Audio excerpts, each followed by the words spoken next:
Hello, guys, welcome to the channel.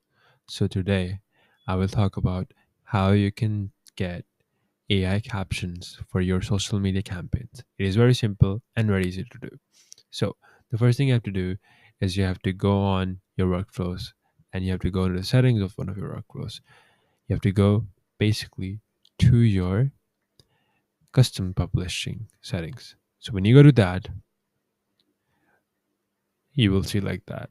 Now, you will see your captions, you will see your subtitles, and you will see Instagram thumbnail that they've put. Now, you will see an icon, a magic wand. When you click on this magic wand, it will say auto generate Instagram caption using AI. Now, when you click on that, you will get your auto generated AI caption. You can use it for all of your social medias, and it is just this simple. Thanks for watching the video. Like and subscribe.